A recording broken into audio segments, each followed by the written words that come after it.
1851. The place, Hyde Park, London.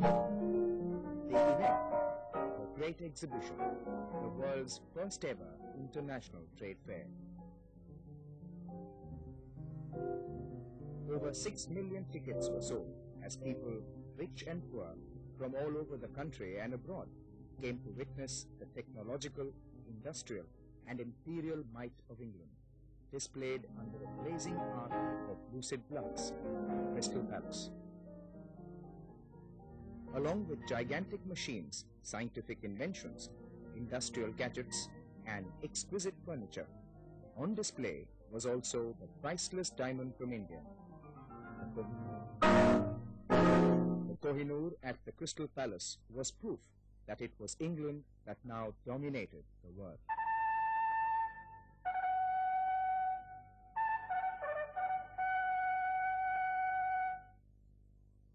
By the end of the 19th century, England could boast of being the richest and the largest country in the world. Its capital city of London became the center of an empire that was 40 times the size of England and stretched right across the map of the world. It was said that the sun never set on the English empire.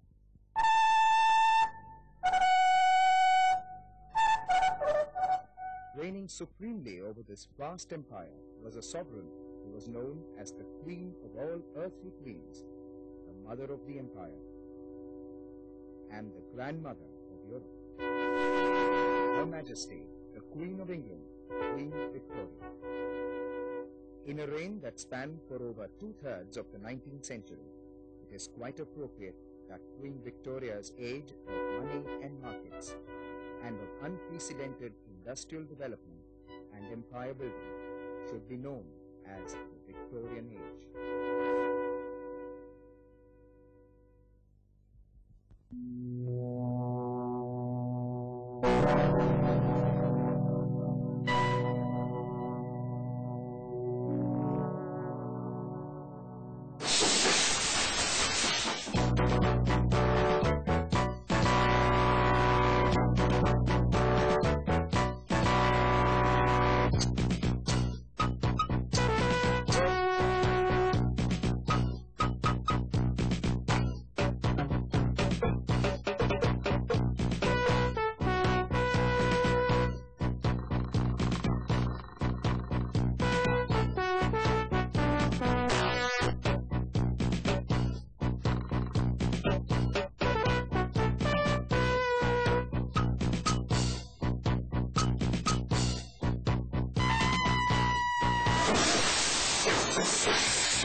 The success of the Great Exhibition at the Hyde Park emphasized the fact that industry, trade, and individual enterprise were the necessary ingredients for progress and prosperity.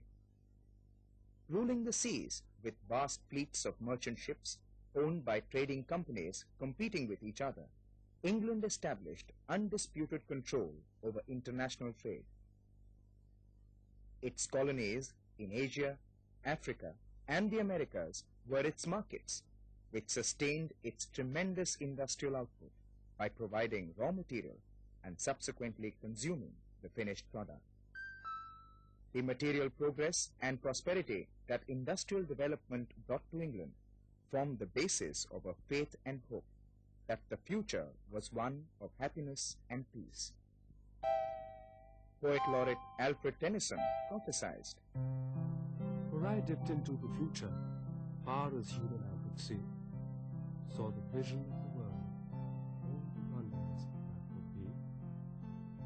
heavens filled with comets, argosies of magic sails, pilots of purple twilight, dropping down with costly days, till the war drums throbbed no longer, and the battle flags were furled in the Parliament of Man, the Federation of the World. Much of the industrial development and social prosperity was the result of laissez-faire or free trade. Laissez-faire was an economic system in which it was assumed that the state and the individual were separate, and that the individual could and should stand alone. Individualism, self-respect, self-reliance were the keynotes of such a system. This intrinsic respect towards individual enterprise was the essence of Victorian liberalism.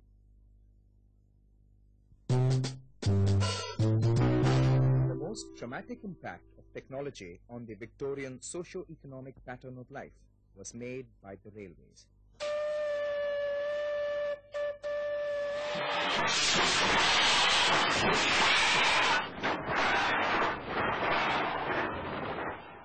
In an age when time began to be equated with money, the railways provided the necessary speed.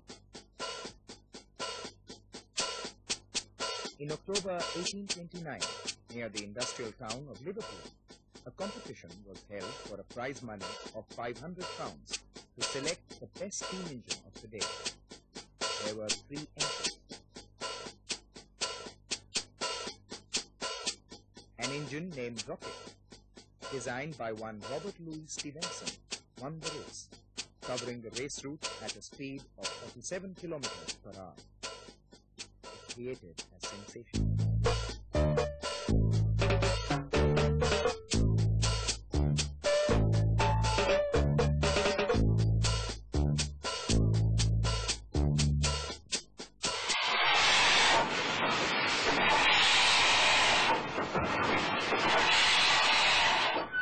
These triumphant monsters, as Charles Dickens preferred to call these steam engines, shattered the idyllic calm and tranquility of the English countryside.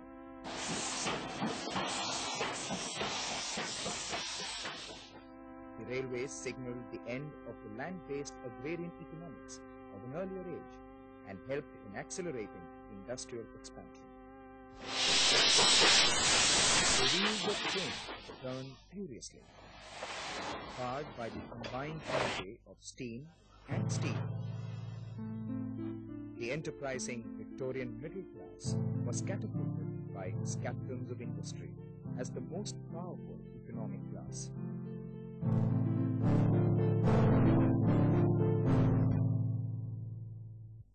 New inventions brought about a new way of life.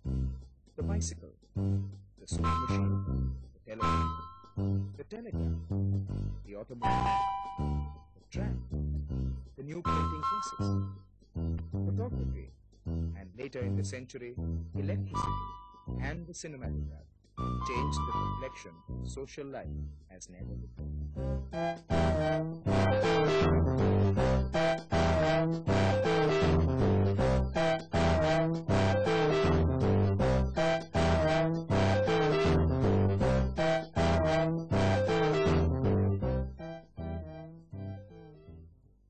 Money helped purchase a life of luxury and ease for the Victorian who could afford it. Modern houses with modern amenities beside wide roads came up in the suburbs of the industrial city. Good living was the primary determinant of one's social status. In the ensuing race to attain higher social positions, the Victorian took care to show off his wealth and status, especially at public places like parks or at impressive dinner parties.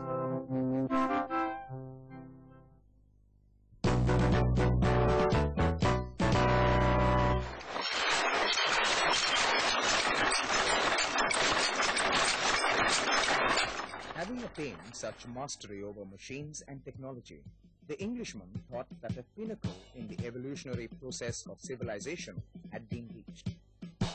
Non-industrialized societies were treated as inferior, and it became the white man's burden to civilize them through a process of rapid industrialization and modernization. Religion played a helping role. Missionaries went to remote corners of Asia and Africa and set up churches and schools and spread the ideals of Western humanism and liberalism. Funds came from the wealthy Englishman who thought charity was an easy way to heaven. At the time when Rudyard Kipling was allegorizing colonial politics in his Jungle books, Queen Victoria was distributing the Bible to the natives. England's dominance was so complete that a historian like Lord Thomas Babington Macaulay could afford to be smugly complacent and pronounce with a characteristic sense of superiority that the history of our country during the last 160 years is eminently the history of physical, moral, and of intellectual improvement.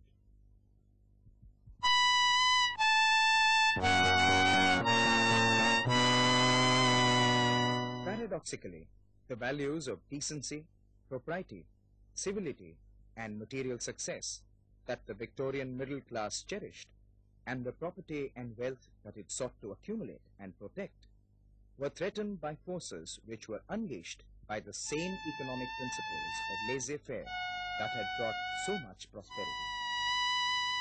One of the unwanted but inevitable aspects of industrialization was the poor exploited worker.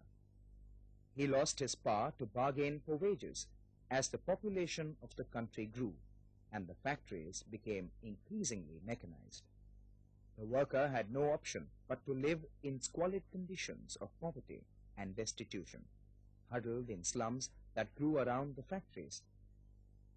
As income levels slumped, women and children were drawn into the industrial workforce. The living conditions were so appalling that in 1832, a cholera epidemic killed nearly 31,000 people. Cholera was the result of bad sanitation, and the slums were symbolic of the triumph of few men over many, and of the machine over man. In the description of Coketown in his novel Hard Times, Charles Dickens evokes the horror of a contemporary industrial city.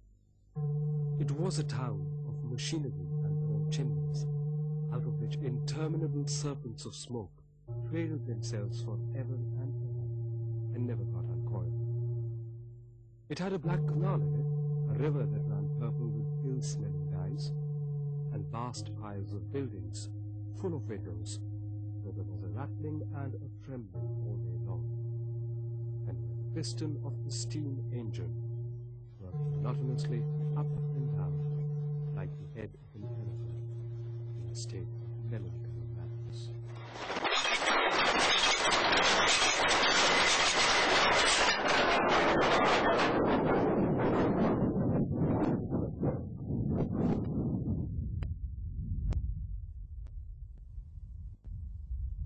The hard times and the melancholy madness turned these urban ghettos into breeding grounds of not only epidemics, but also of various social ills like drinking, gambling, prostitution, and of course, crime. It was this underworld of crime that challenged the intellect and genius of detectives like Sherlock Holmes.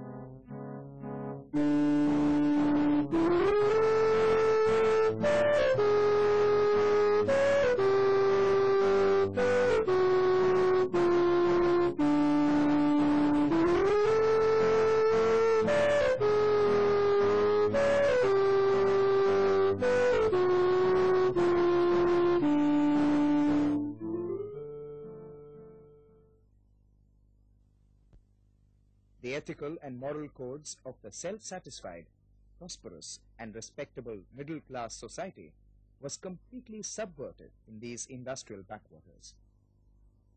Benjamin Disraeli, later to become the Prime Minister of England, touched a raw nerve in his novel Sibyl, in which he perceived England to be two nations, one for the rich and the other for the poor. Two nations between whom there is no intercourse and no sympathy, who are as ignorant of each other's habits, thoughts, and feelings as if they were dwellers in different zones, or inhabitants of different planets who are formed by a different breeding and fed by different food and ordered by different manners and are not governed by the same laws.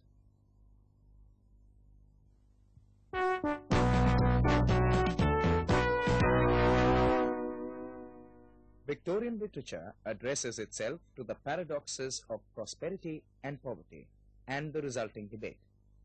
Novels like Sibyl by Benjamin Disraeli, Dombey and Son by Charles Dickens, and Mary Barton by Elizabeth Gaskell, written in the 1840s, were called the industrial novels, as they focused on the problems of industrialization.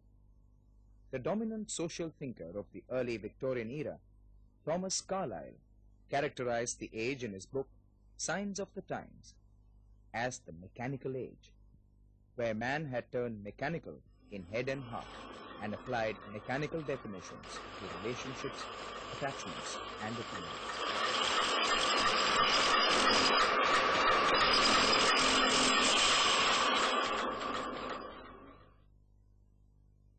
Industrialization also fragmented the rural society and forced an exodus which left the rural population demoralized and neglected. Thomas Hardy's novels captured majestically the uncontrollable and distant forces which seemed to determine the fate of the country community. In the novel Mayor of Casterbridge, Michael Henchard is a corn merchant whose failure to adapt to new methods of trading brings him to ruin. For Hardy, the quiet of the countryside was a place far from the madding crowds of the city.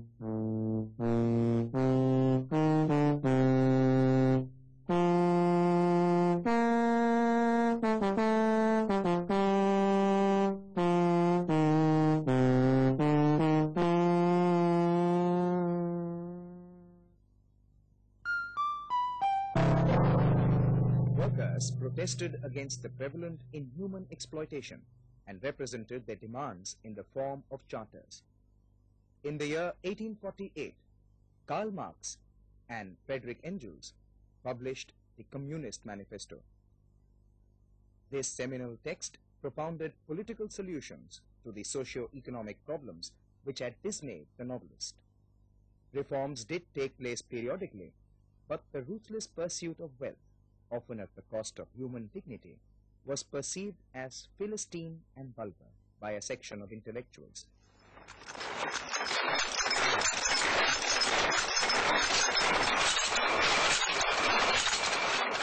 These intellectuals sought to transcend the chaotic diversity of the industrial society by evoking nostalgically the past, which was a symbolic picture of unity and harmony. In his book Culture and Anarchy, poet and thinker Matthew Arnold attacked bitterly the ethos of material gain as man's one and only project in life. For him, the high classicism of the Greeks was an optimum point in civilization, which the present civilization, in spite of its progress, had failed to reach.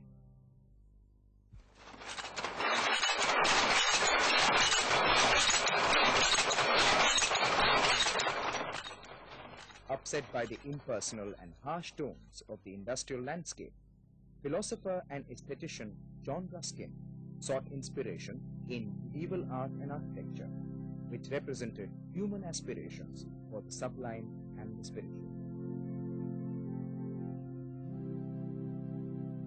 Painter and poet Dante Gabriel Rossetti shied away from contemporary ugliness and created a world of ideal beauty that arose from the nobler aspects of the human heart and soul. Poet W.B. Yeats awoke from a metallic sleep of science and realized that the economics of profit-making and individual creativity were opposites, and set out on a journey to the peaceful but imaginary world of Innisfree. I will arise and go now, and go to Innisfree, and a small cabin build there of clay and wattles made. 9 green rows will I have there, a hive for the honeybee, and live alone in the bee-loud glade, and I shall have some peace there, for peace comes dropping slow, dropping from the vales of the morning to where the cricket sings. There, midnight's all a glimmer, and moon a purple glow, and evening full of the linnet's wings.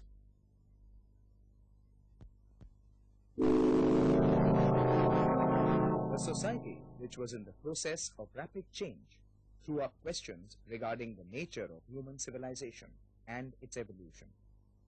In 1859, Charles Darwin's sensational treatise, The Origin of Species, traced human evolution to lower animal forms. Evolution, change, and progress were seen to be inevitably related. Initially, Darwin's ideas were received with skepticism, but later his ideas were yoked to typical Victorian ideas of competition, struggle, success, and survival. Darwin became acceptable. But the roots of religious belief were rudely shaken by Darwin, as he brought the human and the bestial comfortably close. The good and the evil, the divine and the profane, the human and the animal, were all seen as intertwined within the dynamics of the human mind.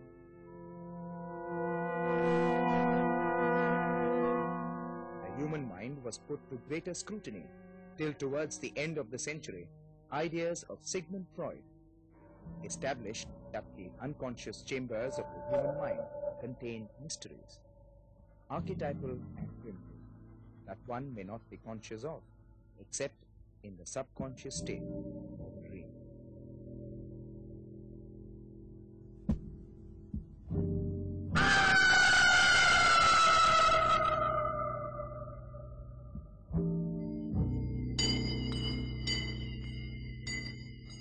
The human mind and its complexity fascinated Robert Brown.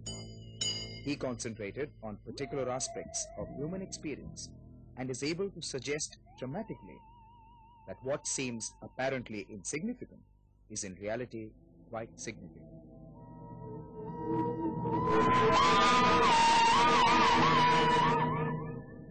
Often in the process, Browning exposes the dark, unseemly, and perverted aspects of the human mind.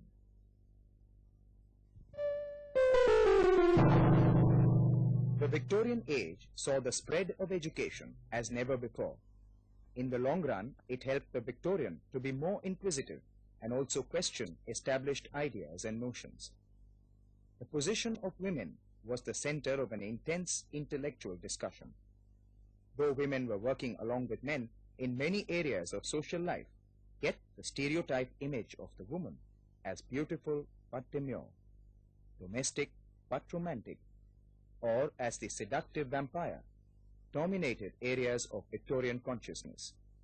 Humanists like Dickens and Hyde were sympathetic towards the socially oppressed woman, but it was George Eliot, the celebrated novelist, who gave voice to the aspirations of the new woman, who was aware of herself as an individual, with a free-thinking mind, liberated and on the path of self-development.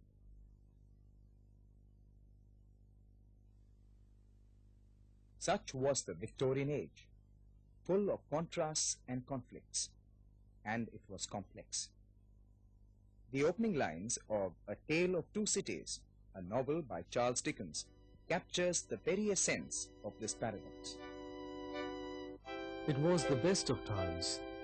It was the worst of times. It was the age of wisdom. It was the age of foolishness. It was the epoch of belief. It was the epoch of incredulity. It was the season of light. It was the season of darkness. It was the spring of hope. It was the winter of despair.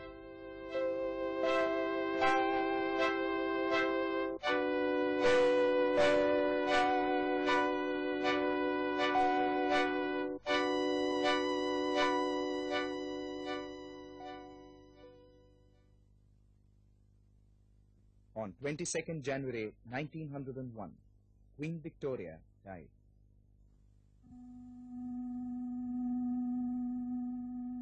an age that had balanced the new with the old, faith with doubt, and protest with compromise, came to an end.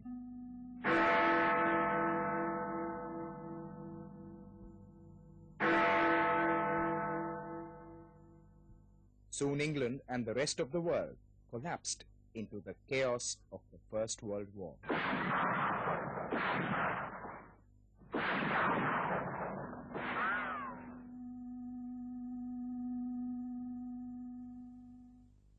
The Victorian age is of great significance to students of English in contemporary India. This jewel in the English imperial crown inherited from its colonial masters ideas and attitudes of many colors, which the Victorian society generated and debated. It is a legacy that we need to study and interpret for our own selves.